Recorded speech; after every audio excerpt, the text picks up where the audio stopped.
3 must-know reasons to celebrate your birthday. Welcome to episode 99. I invite you to listen so you'll never have to feel disappointed again, at least not for the usual reasons. Hi, I'm Clarinda, and you are listening to the Feel Light Mind and Body podcast, created for women like you. Women who are experiencing success in so many areas of life, but are struggling with weight loss, stress eating, and decreased energy. Losing weight can feel hard, heavy, and restrictive. That's why every week I will be offering you a different perspective, tips, encouragement, and a unique approach so that you can feel lighter in your mind and body rather than feeling deprived, frustrated, or discouraged. What if you could feel free, yet in control around food for the rest of your life? What if you could enjoy your experience of losing weight and getting healthier? You absolutely can. You're in the right place. Take this time for yourself and let's dive in. Now, let me add some context here before we begin. I'm not talking about the tragic times in life when a birthday may understandably feel overshadowed by something like grief, illness, or other major life events. But in the normal ebb and flow of life, I want to empower you with ways to make your birthday a day of celebration, no matter what. Reason number 1, appreciate that you've had the privilege of enjoying another year of life. You are alive. And that, my friends, is something we too often take for granted. Every year that we get to experience life is a gift. Many don't make it this far, and we owe it to ourselves to appreciate the fact that we've been given another year to love, to learn, and to grow. I want you to take a moment right now and think about the things you've been gifted this year.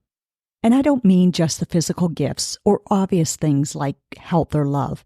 Yes, those are huge, but don't forget the things that might have looked like challenges or hardships. Maybe you received a wake-up call that forced you to make necessary changes. Or perhaps you've gone through something painful that, in hindsight, helped you to evolve into a wiser, stronger, and more empathetic person. Think about that for a moment. What has challenged you this year that turned out to be a gift in disguise? These situations, though not always welcomed at the time, are part of our growth. Sometimes it's the tough stuff that wakes us up and reminds us of the value of our health, relationships, and time. So, when your birthday rolls around, it's an invitation to pause and reflect on all the gifts of the past year, both the obvious ones and the disguised ones. Reason number 2 to celebrate your birthday. It's your special day, a day you can receive.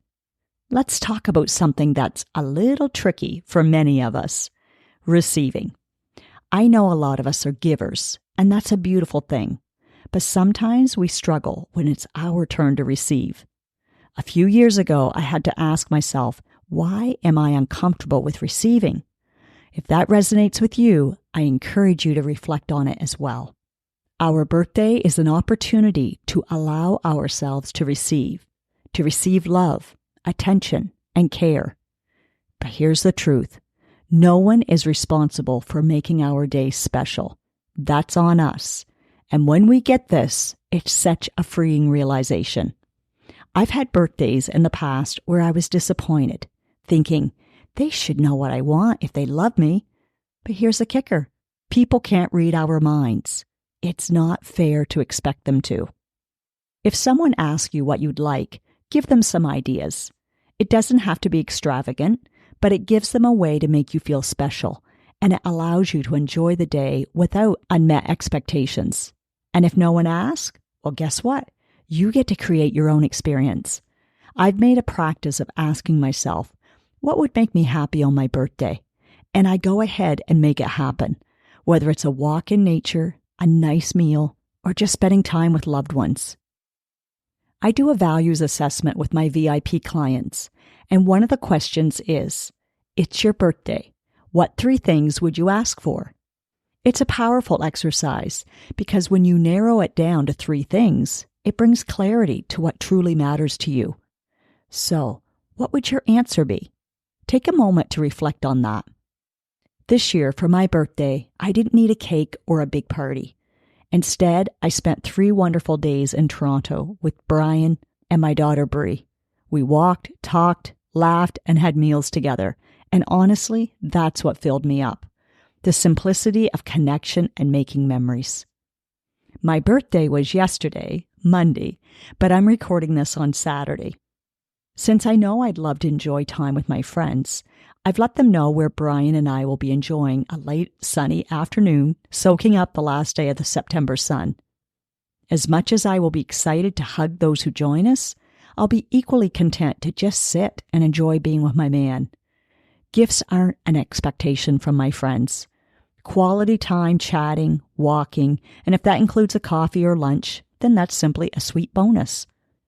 I did tell Brian I just love something unexpected, something special, just a little surprise, and it doesn't have to be a gift. It can be an outing. It can be an act of service. It can be anything, just a little delight. That's what I enjoy.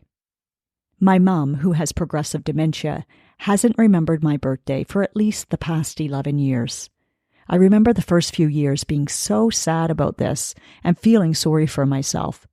But soon I realized it could still be special to call her and say, I just needed to talk to the amazing woman who gave birth to me 55 years ago and say thank you for everything you've done for me. With dementia, she still thinks of me as being in my early 40s. That's when she started losing her short-term memory. So that's why I always provide her with the number. She always feels bad at first for not remembering and might say something like, what kind of a mother forgets her daughter's birthday? I reassure her that it's only her brain that isn't remembering, and I totally understand. I tell her what matters is the gift of still having her to talk to. I'm grateful that she is still so with it in the moment. Every visit and phone call is even more dear as we all know it's getting worse, not better. There's no guarantee that anyone will be here on our next birthday, so let's treasure each one we hold dear no matter what. One thing I've learned over the years is that birthdays are also a time to practice letting go of expectations. If we expect others to make us happy or to meet unspoken needs, we're setting ourselves up for disappointment.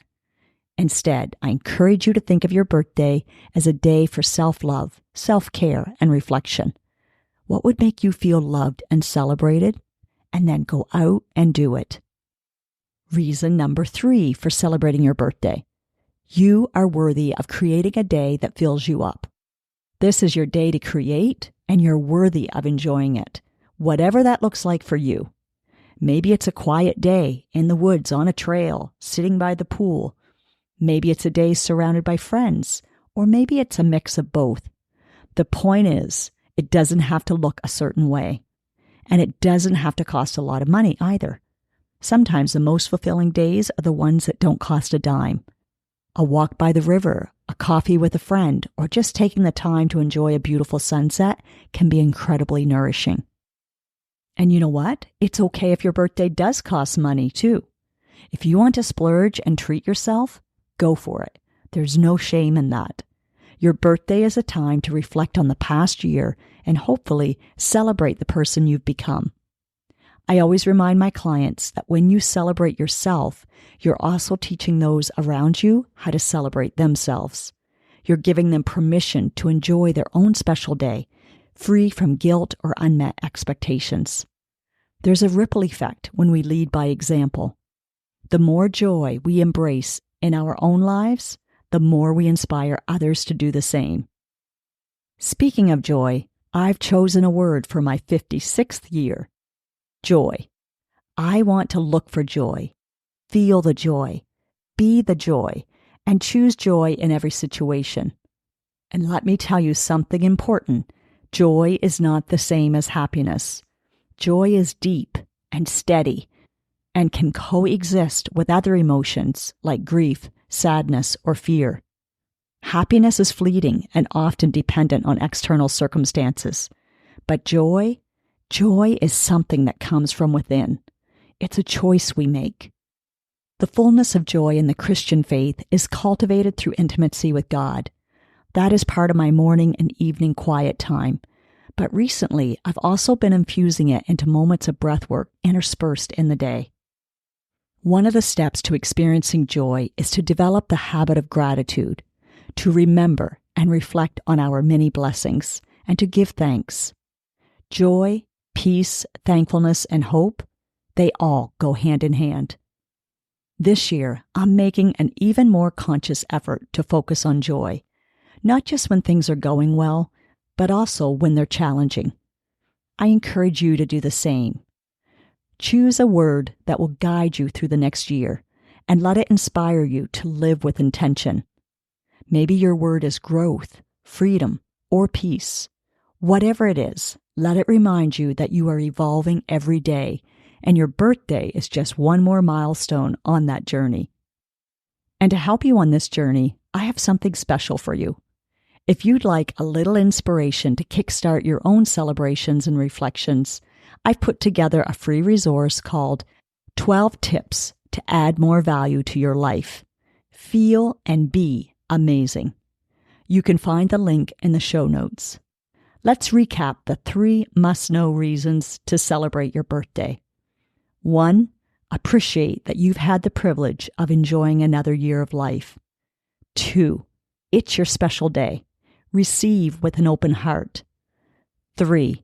You are worthy of creating a day that fills you up. Celebrate yourself. Thank you for tuning in to today's episode. If you found this helpful or inspiring, please share it with a friend or leave a review. I'd love to hear your thoughts and how you plan to celebrate your next birthday. And remember, joy is always available to you. It's a choice you can make today and every day. Until next time, keep shining and believing in what's possible for your life. Now, do yourself the biggest favor. From love, take at least one action step from what you learned today. Knowledge without application won't give you the results that you desire. Let me know on Instagram, Facebook, LinkedIn, wherever, what you are choosing to do and when. And yes, please leave a podcast review wherever you are listening to this. When people read your words and can see themselves in them, then you are contributing to women empowering other women, and that feels amazing. You just might change or save a life today.